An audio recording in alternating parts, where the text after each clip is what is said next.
오늘은 본문의 말씀으로 영광스러운 명칭 그리스도인, 영광스러운 명칭 그리스도인이라는 주제를 가지고 같이 말씀 생각해 보겠습니다. 오늘 이 본문은 이방 땅에 최초로 교회가 세워지는 역사적인 그 현장이 기록되어 있습니다. 스데반의 순교 이후에 예루살렘 교회의 큰 박해로 인하여 흩어졌던 이 성도들이 베니게, 지금의 레바논, 그리고 북으로 지금의 키프러스, 그리고 안디옥으로 이주를 하면서 복음을 전하게 됩니다. 그 복음으로 말미암아 이 안디옥에 최초의 이방 교회가 세워지게 됩니다. 그런데 이 안디옥 교회는 누군가의 어떤 철저한 계획이나 어떤 준비에 의해서 세워진 교회가 아니었습니다. 19절 보면 스데반의 일로 일어난 환란으로 말미암아 흩어진 자들이라고 되어 있죠. 스데반 순교를 기점으로 사울의 본격적인 박해가 시작이 되면서 이렇게 뿔뿔이 흩어진 피신한 그 성도들에 의해 전해진 복음으로 교회가 세워졌다는 거죠.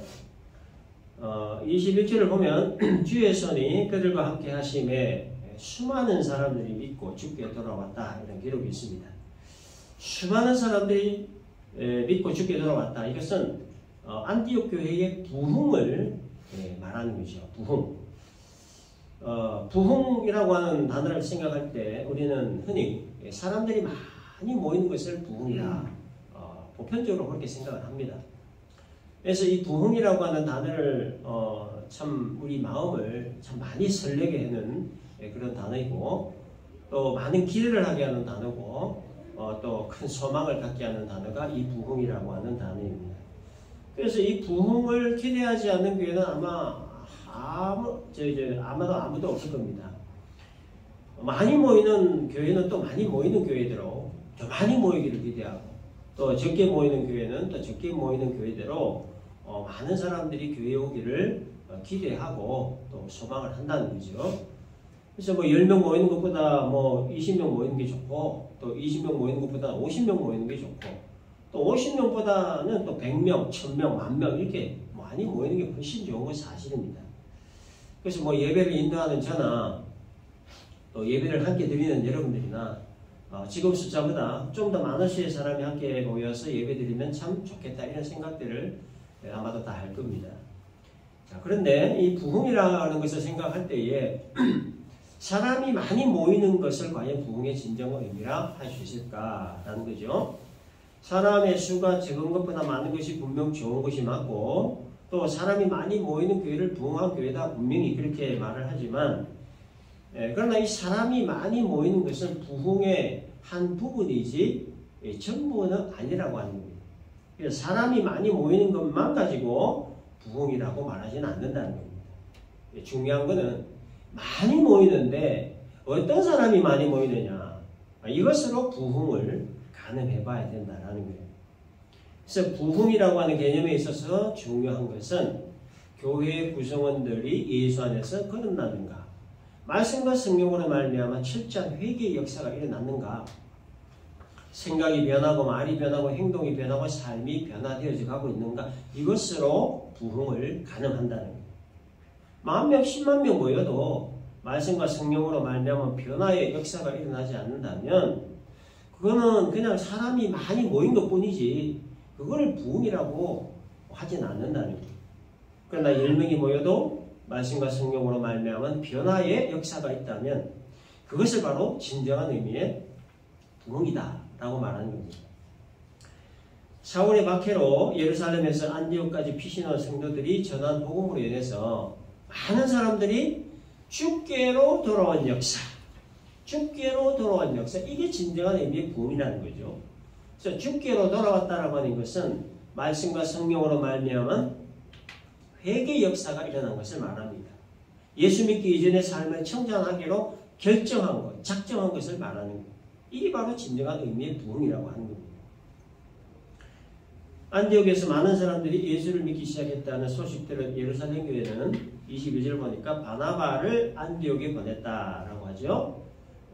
파견한 겁니다. 이유는 검증을 하기 위해서입니다. 흩어진 성도들이 피신하면서 머무는 곳마다 복음 전했을 때 성령의 강력한 역사들이 일어났습니다. 사람들이 많이 몰려들기 시작하고 또 기적이 일어나고 신비한 성령의 역사들이 많이 일어났습니다. 그럴 때마다 사도들이 그 현장에 파견이 되어서 그 현상들이 성령의 역사로 말미암아 나타난 현상인가 하는 것을 검증을 했던 겁니다. 이를 위해 베드로가 고넬료 집에 갔던 것이고 또 안디옥에 이 바나바가 파견이 된 겁니다. 그래서 이 바나바가 파견된 목적 역시도 안디옥 교회에 나타난 이 성령의 역사, 이게 진짜 성령의 역사인가 하는 것을 검증하기 위해서요. 그래서 안디옥에 도착한 바나바가 23절 보니까 그가 이르러 하나님의 은혜를 보고 기뻐하여 모든 사람에게 굳건한 마음으로 주와 함께 머물러 있으라 라고 했습니다. 안디옥에 도착한 바나바가 보고 기뻐했댔죠. 뭘 보고요? 하나님의 은혜를 보고. 기뻐했다라고 하는 것은 다행이다, 감사하게 여겼다, 안도의 한숨 쉬는 그런 것을 의미하는 거예요. 많은 사람들이 복음을 듣고 죽기로 돌아온 그 역사의 현장에 딱 와서 보니까 사람들에게 하나님의 은혜가 충만하게 임한 것을 보았다는 거예요. 그래서 이 부흥의 역사는 하나님이 주도하신 것이 맞다, 성령의 역사하심이 맞다 하는 것을 깨닫고 안도의 한숨을 쉬었고 다행이라 여겼고 그래서 감사하게 여겼고 그래서 기쁜 마음이 생기게 됐다는 거예요. 그래서 이제 바나바는 성도들에게 23절에서 굳건한 마음으로 주와 함께 머물러 있으라 그런 얘기를 합니다. 자, 이 말은 주님만 꼭 붙들라, 주님만 바라보라 그런 의미입니다. 성령의 역사 맞으니 그 성령의 역사, 그 은혜에 머물러 있으라 그런 뜻입니다.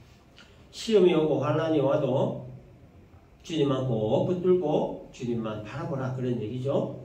사울의 박해를 피해 피신을 해 있는 상황이고 그래서 언제 들이닥쳐서 잡혀갈지 모르는 상황이고 그래서 내일을 기약할 수 없고 그래서 하루하루가 불안하고 두려운 상황에 처해 있는 이 성도들에게 주님만 바라보라, 주님만 붙들라 이런 동료의 말을 했던 겁니다. 우리가 이 주님만 바라본다라는 것과 관련해서 우리가 좀 생각을 해봐야 할 것이 하나 있는데요. 그거는 신앙생활과 종교생활에 관한 겁니다. 신앙생활과 종교생활에 대한 그 차이점에 대해서는 우리가 굳이 말 안 해도 아마 다 잘 알 겁니다. 그래서 이 신앙생활은 하나님에 의해 하는 것이고 종교생활은 내가 하는 겁니다.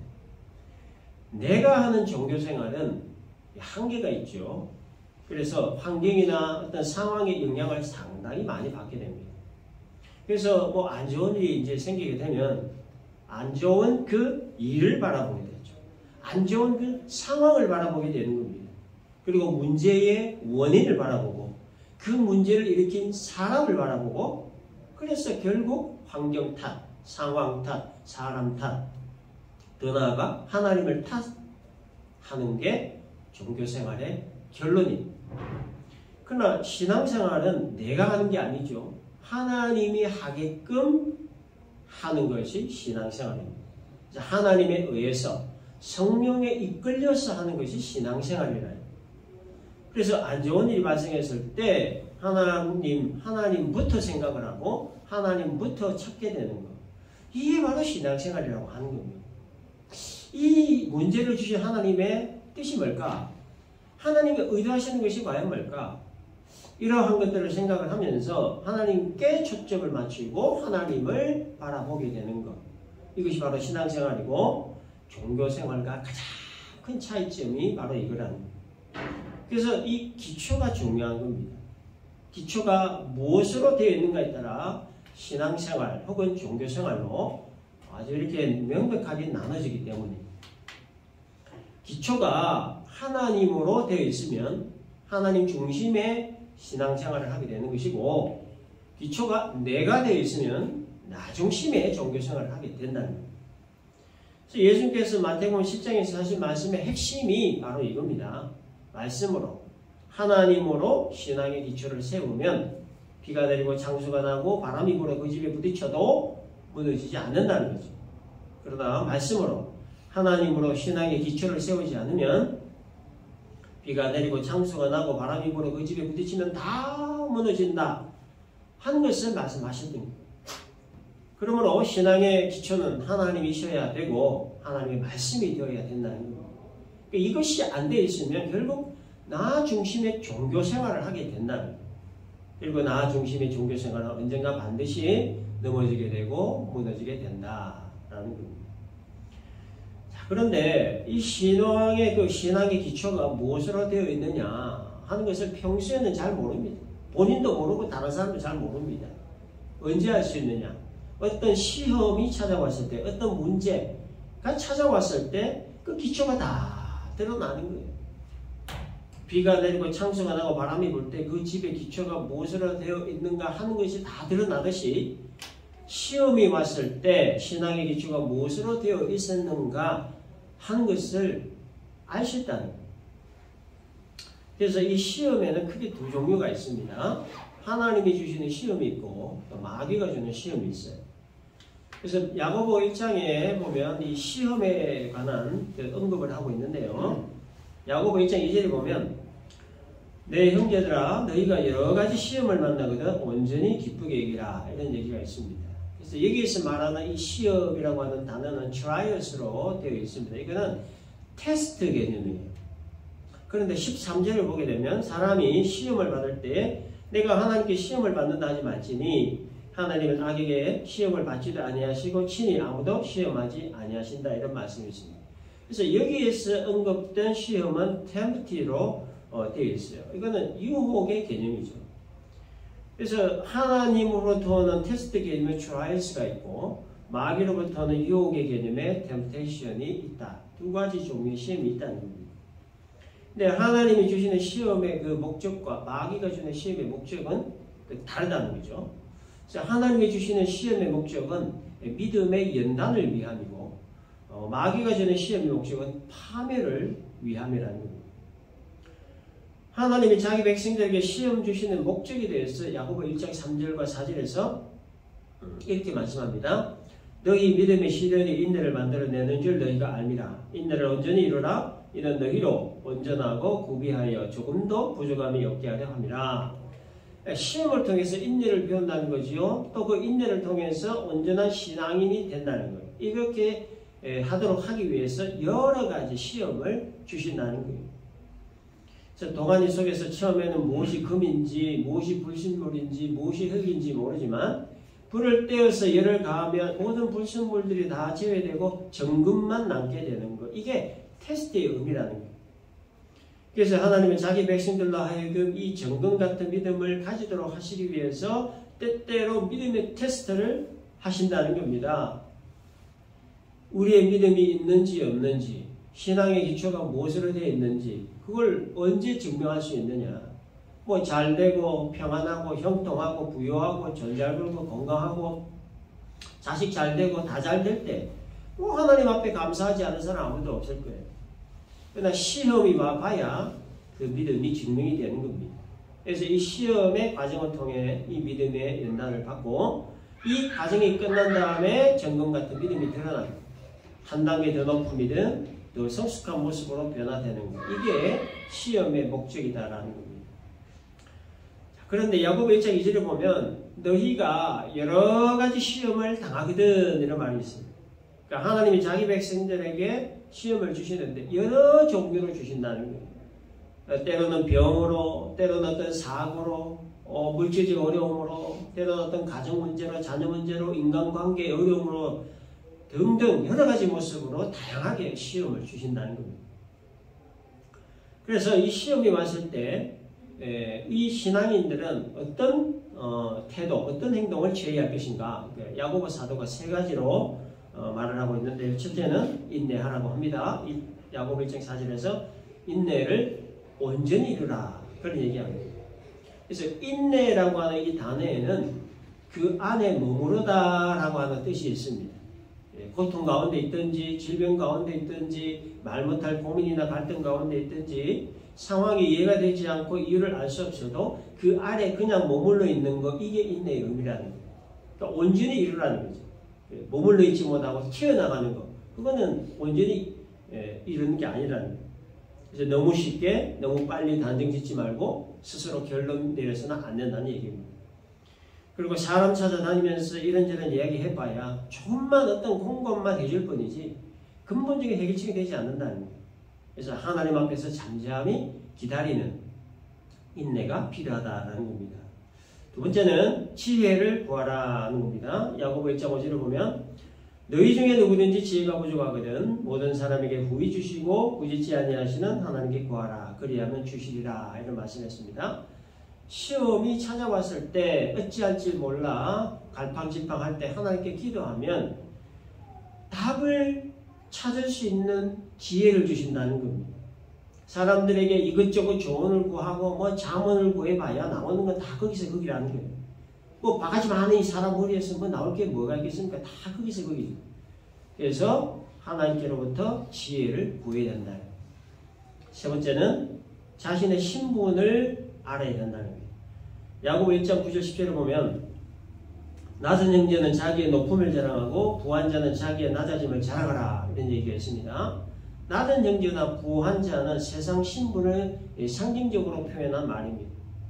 그래서 이 낮은 자나 부한 자가 알아야 될 것이 하나 있는데 하늘의 신분에 관한 거예요. 하늘의 신분. 그래서 이 그리스도인의 신분에 대한 에베소 2장 3절 이하의 말씀을 보면 전에는 우리도 다 그 가운데서 우리 육체의 욕심을 따라 지내며 육체와 마음에 원하는 것을 하여 다른 이들과 같이 본질상 진노의 자녀였다. 긍휼이 풍성하신 하나님이 우리를 사랑하신 그 큰 사랑을 인하여 허물로 죽은 우리를 그리스도와 함께 살리셨다.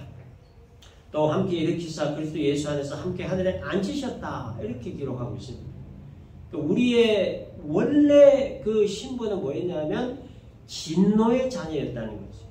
근데 하나님의 긍휼과 사랑으로 말미암아 그리스도와 함께 살리셨다. 그리스도와 함께 하늘에 앉히셨다라고 해요. 이 시제가 전부 과거 얘기입니다. 살리셨다, 앉으셨다. 이건 뭔 얘기하냐면 이미 이루어진 우리의 신분을 말하는 거예요. 이미 살림을 받은 신분이고 이미 안침을 받은 신분이다. 그런 얘기예요. 우리가 비록 지금 땅에 있지만 우리의 신분은 하늘에 있다. 그런 얘기입니다. 하나님 보좌 우편에 앉아 계시는 예수님의 옆좌석을 예약해 놓은 사람들이다는 것이죠. 세상에서 이 시간이 끝나면 가게 될 곳을 말하는 겁니다. 따라서 시험이 찾아왔을 때 이와 같은 하늘의 신분을 의식해야 된다는 겁니다. 땅에서 받는 시험들을 이겨낼 수 있는 동력원이 바로 이미 이루어진 우리의 신분, 하늘의 신분을 의식하며 사는 것이다 라는 얘기죠. 그래서 이 온전한 인내, 지혜를 구하는 모습, 그리고 신분에 대한 분명한 의식, 이것이 바로 시험을 대하는 신앙인의 자세이고 또 믿음을 증명할 수 있는 하나님의 방법이 되는 것이고 그리고 신앙의 기초가 하나님으로, 하나님 말씀으로 잘 세워져 있다는 분명한 증거가 된다라는 겁니다. 사울의 바퀴를 피해 피신을 했는 성도들에게 바나바는 이제 굳건한 마음으로 주와 함께 머물러 있으라 이렇게 당부를 한 뒤에 바나바는 다소에 가서 바울을 찾아 다시 안디옥으로 돌아와서 1년 동안 바울과 함께 성도들을 가르쳤습니다. 그리고 그 가르침을 받은 성도들이 안디옥에서 그리스도인이라고 하는 이제 호칭을 최초로 받게 됩니다. 25절 보면 바나바가 사울을 찾으러 다소에 가서 만남에 안디옥에 데리고 와서 둘이 교회에 1년간 모여 있어 큰 무리를 가르쳤고 제자들이 안디옥에서 비로소 그리스도인이라는 일컬음을 받게 되었더라. 여러분 이 그리스도인이라고 하는 말은 사실은 비어입니다. 비어. 이발하는 사람을 깍새라고 그러죠. 또 구두 닦는 사람을 뭐라고 합니까? 딱새라고 그럽니다. 목수를 뭐라고 그럽니까? 무슨 쟁이 이렇게 표현하죠. 그래서 이 그리스도인이라고 하는 말 역시 비어인데 예수쟁이 그런 뜻이에요. 예수쟁이라고 하는 이 말의 어감도 참 별로 안 좋지만 이거는 예수 믿는 사람들을 비웃고 놀리는 그런 말입니다. 그래서 이 명칭은 당시 로마 당국에서 지은 이름이에요. 그래서 예수 믿는 자들을 유대교 안에 반정부 정치 집단으로 보면서 이 수치스럽고 간교한 것들을 따르는 사람들이라는 뜻을 가진 경멸스러운 명칭이 그리스도인이었습니다. 안디옥이라고 하는 도시는 이 로마 제국이 로마, 알렉산드리아, 안디옥 등과 같은 도시를 인공적으로 만든 행정 수도격의 도시였습니다. 당시 안디옥 인구의 70%가 이제 노예였다고 해요. 전쟁에서 포로로 잡아온 이 노예들이 이 도시를 거의 다 만들었다고 전해집니다. 그리고 당시 안디옥에 사는 사람들은 림프라고 하는 요정과 또 바쿠스라고 하는 신을 섬겼다고 하는데 이들은 전부 다 이 성과 관련된 신화를 배경으로 가지고 있었다고 합니다. 말할 수 없는 성격 타락으로 인해 음란하고 물련한 도시가 바로 이 안디옥이었습니다. 이러한 도시에 예루살렘으로부터 흩어진 성도들에 의해 복음이 흘러들어왔고 그 복음의 능력으로 말미암아 사람들이 변하기 시작한 겁니다. 그렇게 변화된 사람들을 그리스도인이라 불렀는데 이게 놀리는 비웃는 명칭이었다는 거죠. 자기들의 삶의 원리가 다르고 삶의 기준이 다른 사람들, 성적인 문화를 즐기지 않는 이 바보 같은 사람들, 참 지루하고 고리타분하게 보이는 사람들, 그 사람들을 향해서 그리스도인이라고 부른 겁니다. 자, 그런데 26절을 보면 안디옥 교회 성도들이 그리스도인으로 불리게 된 것에 대해서 큰 자부심을 가진 듯한 그러한 느낌을 줍니다. 그 느낌을 가지게 해주는 단어가 하나 있는데 비로소라고 하는 단어예요. 그래서 비로소라고 하는 사전적인 뜻은 어떤 일이나 현상이 다른 어떤 계기로 말미암아 또는 꽤 오랜 기다림 끝에 처음으로 이루어짐을 나타내는 말 이렇게 되어 있습니다. 그러니까 이 안디옥 교회 성도들이 그리스도인이라고 하는 명칭을 오래전부터 기다려왔다 그런 뜻입니다. 그리스도인이라고 하는 명칭은 비웃고 놀리는 말인데 왜 안디옥 교회 성도들이 이 명칭을 오래전부터 기다려왔냐? 이 명칭만큼 영광스러운 명칭이 없기 때문입니다. 왜 이 명칭이 영광스러운 명칭이냐? 이것은 나를 그리스도의 것으로 인정하는 말이기 때문입니다. 구원받은 하나님의 백성으로 나아가 사명받은 예수의 제자로 인정하는 말이기 때문입니다. 이것이 바로 그리스도인으로 불리는 것을 영광스럽게 여긴 이유였던 겁니다. 나는 그리스도 예수의 것이므로 예수님처럼 사는 사람입니다. 이러한 함축된 의미가 그리스도인이라는 말에 담겨 있다는 겁니다. 여러분, 우리는 그리스도인이라고 하는 이 호칭에 대해 어떤 느낌을 가지고 있습니까?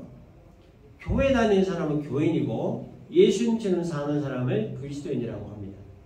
그래서 우리는 캔버라 새성일교회를 다니는 교인임과 동시에 이 교회의 주인이신 예수 그리스도를 믿고 따르는 그리스도인입니다. 주님이 우리에게 그리스도인이라고 하는 영광스러운 명칭과 신분을 주셨대. 그래서 우리는 이 그리스도인이라고 하는 명칭과 신분의 그 영광스러움을 항상 자부하면서 이렇게 살아야 된다라는 거죠. 28절을 보면 아가보라고 하는 사람이 등장합니다. 이 사람이 천하의 큰 흉년이 될 것에 대한 예언을 합니다. 지금 안디옥에는 큰 부흥이 일어나고 있고 또 그리스도인이라고 하는 영광스러운 이름을 얻고 참 모든 것이 잘 되고 있는데 아가보라고 하는 사람이 나타나서는 천하의 큰 흉년이 될 것이라고 하는 아주 흉측한 예언을 한 겁니다. 그리고 그 예언은 실제로 이루어집니다. 28절 끝에 보면 글라우디오 때에 그렇게 되었다 이렇게 기록하고 있죠. 그리고 여기 그 천하는 뭐 전 세계를 의미하는 게 아니고 당시에 그 로마 제국의 영향권 안에 있는 모든 지역을 천하라 그렇게 불렀습니다. 그리고 흉년이 글라우디오 때 일어났다고 했는데 이 글라우디오는 초창기 때 기독교에 대해 굉장히 우호적이었습니다만은 말년에 가서는 유대인들의 종교 집회를 금했을 뿐 아니라 로마에서 추방을 하기도 했습니다. 또 이 사람은 황제 숭배를 강요한 대표적인 로마 황제였는데 자기 친할머니를 여신으로 또 자기 친할아버지를 신으로 모시게 했을 뿐만 아니라 자기의 그 동상을 만들어서 예루살렘 성전 안에 두었습니다. 그래서 유대인들이 반발을 사기도 했던 사람이었습니다. 그래서 이 글라우디오는 AD 41년에서 54년까지 이 로마를 통치했는데 이 역사 자료에 의하면 이 글라우디오가 통치할 기간 동안에 여러 번의 기근이 있었다고 합니다. 그래서 이 글라우디오 황제의 아내가 옥수수를 전부 다 사서 백성들에게 배급을 했다 그렇게 전해집니다. 그래서 이 당시 사람들은 배급받은 옥수수로 연명을 했을 정도로 그 흉년이 굉장히 심각했다라고 전해집니다. 그래서 모든 것이 잘 되어가고 있는 이 안디옥에 이 아가보라고 하는 사람을 통해 흉년을 예언하게 하신 분은 하나님이셨죠. 하나님은 잘 되어가고 있는 안디옥에 왜 흉년을 예언하게 하셨을까? 믿고 주께로 돌아오는 역사가 일어나고 성령의 역사가 일어나는 이러한 일들을 보면서 그 흉년들을 좀 물리쳐 주지 않으시고 왜 이 아가보를 통해 흉년을 예언하게 하셨을까? 그리고 그 일이 왜 실제로 일어나게 하셨을까? 하는 겁니다. 그 답을 29절과 30절에서 찾을 수가 있습니다. 제자들이 각각 그 힘대로 유대에 사는 형제들에게 부조를 보내기로 작정하고 이를 실행하여 바나바와 사울의 손으로 장로들에게 보내니라. 이 부조는 지금 현금을 얘기하는 겁니다. 그래서 예수 잘 믿고 은혜 충만한 성도들에게 흉년이 임한 이유를 말해주는 구절입니다. 흉년이 임한 곳은 유대에 사는 형제들, 즉 예루살렘뿐만 아니라 로마의 지배권 아래에 있는 전 영역에 임했고 그렇기 때문에 이 흉년은 안디옥에도 임했습니다. 똑같은 흉년으로 똑같은 어려움을 당하고 있는 처지인데 그런데 이 안디옥 교회 성도들이 예루살렘 교회 성도들을 돕자고 나섰던 겁니다. 그것도 그냥 돕자고 한 것이 아니라 그 힘대로 돕자라고 한 겁니다. 똑같은 흉년으로 고통받는 상황에서 안디옥 교회 성도들이 예루살렘 교회 성도들을 힘대로 돕자라고 하면서 헌금을 모금을 해서 보냈다라고 하는 이것은 어떤 의미냐? 단순히 돈을 모금해서 그 돈을 보냈다 그런 의미가 아니고 안디옥 교회 성도들이 자기 자신을 하나님께 드렸다 그런 뜻입니다. 하나님이 예수 잘 믿고 은혜 충만한 성도들에게 흉년을 임하게 하신 이유가 바로 안디옥 교회 성도들의 하나님께 드려진 자가 되게 하기 위함이라는 거예요.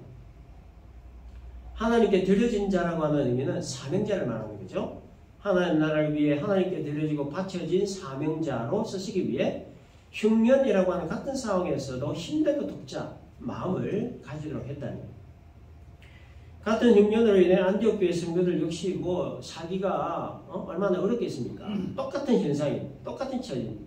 그래서 누가 누굴 돕고 그럴 형편이 처지가 아닌 거예요. 그럼에도 불구하고 돕자는 마음을 갖게 된 거. 그리고 그걸 실행에 옮겨서 헌금을 모금해서 보낸 거. 이게 어떤 의미냐? 하나님께 자신을 드린 것이라는 거예요.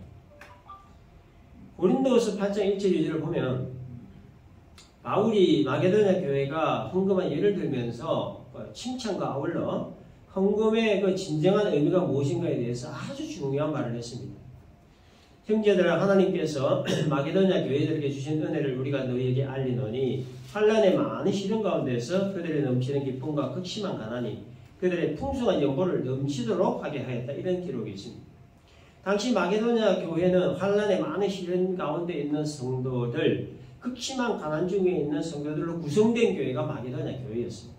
그럼에도 불구하고 이들이 어떻게 헌금했냐면 풍성한 연보를 넘치도록 하게 했다. 그리고 고린도후서 8장 3절에 보면 내가 증언하노니 그들이 힘대로 할 뿐 아니라 힘에 지나도록 자원했다. 이런 기록이 있습니다. 힘대로 하고 힘에 지나도록 했다는 것이 바울의 증언이었습니다. 그래서 바울이 마게도냐 교회 성도들이 했던 헌금에 대해 뭐라고 얘기했냐면 고린도후서 8장 5절에 그들이 먼저 자신을 주께 드리고 또 하나님의 뜻을 따라 우리에게 줬다. 이렇게 기록합니다. 극심한 가난 중에 있던 성도들로 구성된 이 마게도냐 교회 성도들이 힘대로 하고 힘에 지나도록 했던 그 헌금은 돈을 드린 게 아니라는 거죠. 자기 자신을 드렸다는 겁니다. 그래서 헌금을 돈의 개념으로 본 게 아니고 자기 자신을 주님께 드렸다, 드린다 그런 개념으로 봤다는 거예요. 그래서 헌금은 돈 자체가 목적이 아니고 하나님께 내 자신을 드리는 것, 이게 진짜 목적이라 하는 거예요. 그래서 우리가 하나님께 헌금을 드릴 때도 돈 그 자체를 드리는 그게 의미가 아니고 나를 드린다는 거예요. 나의 의미를 드리고 나의 가치를 드리고 그걸 드리는 것, 이런 의미를 가지고 드리는 게 헌금이에요. 이것을 우리가 기억을 하고 우리가 헌금을 해야 된다. 그래서 마태복음 12장에 기록된 마가복음 12장에 기록된 가난한 과부의 헌금에 관한 예수님 말씀 핵심도 이와 같았습니다. 헌금함에 여러 부자가 많이 넣었어요. 근데 한 가난한 과부는 와서 2렙돈 넣었어요. 그걸 보시고 예수님이 뭐라고 하셨습니까? 여러 부자들은 그 풍족한 중에 넣었어요. 이 과부는 그 가난한 중에 생활비 전부를 넣었다라고 얘기하셨습니다. 예수님께서 이 가난한 과부를 칭찬하는 핵심이 뭡니까? 자신을 드렸다는 거예요. 생활비 전부를 다 넣고 나면 당장 먹을 것 걱정해야 하는 상황임에도 이렇게 헌금한 거는 돈을 헌금한 게 아니고 자기 자신을 하나님께 드린 것으로 평가하셨다는 거예요. 이제 비록 흉년이라고 하는 같은 형편과 처지에 있었지만 그럼에도 안디옥 교회가 예루살렘 교회를 힘들어 돕자 마음으로 헌금 마련해서 보낸 것은 헌금 자체가 목적이 아니라 나를 드리고 의미를 드리고 가치를 드리고 생명을 드린 것이라는 이 목적을 위해 은혜 충만한 백성들이 있는 안디옥 땅에 흉년이 임하게 되었다라는 겁니다. 물론 전국에 흉년을 들게 하신 것은 성적 타락으로 인해 음란하고 물란한 도시였던 안디옥과 로마 제국에 대한 하나님의 심판의 경고의 메시지라고 하는 또 다른 이유도 물론 있지만 그러나 그보다 더 중요한 이유가 바로 자신을 하나님께 드리게 하기 위함이었다라는 거예요. 그리스도인이라고 하는 영광스러운 명칭을 주신 하나님께 자신을 영광스럽게 하나님께 드리는 것, 이것이 중요한 의미였다라는 겁니다. 말씀을 정리합니다. 안디옥 교회 성도들이 그리스도인이라고 하는 비유를 오래전부터 기다렸던 이유는 이 명칭만큼 영광스러운 명칭이 없기 때문이라는 것. 비록 흉년이라고 하는 같은 형편과 처지에 있었지만 안디옥 교회가 예루살렘 교회를 힘대로 돕자 그 마음으로 헌금 마련해 보낸 것은 헌금 자체가 목적이 아니라 나를 드린 것이라는 것. 오늘 이 말씀 잘 기억을 하고 주님이 우리에게 주신 그리스도인이라고 하는 이 영광스러운 명칭 그리고 신분 주심에 우리가 항상 의식을 하고 늘 감사하고 또 이 영광스러운 명칭과 신분을 영광스럽게 드러내면서 우리가 살아갈 수 있기를 바라고요. 또한 그리스도의 것으로서 그리스도께 나를 드리고 나의 의미를 드리고 나의 가치를 드리고 삶을 드리며 살아가는 존귀한 백성, 복된 성도 우리 모두가 될 수 있기를 주님의 이름으로 축원합니다.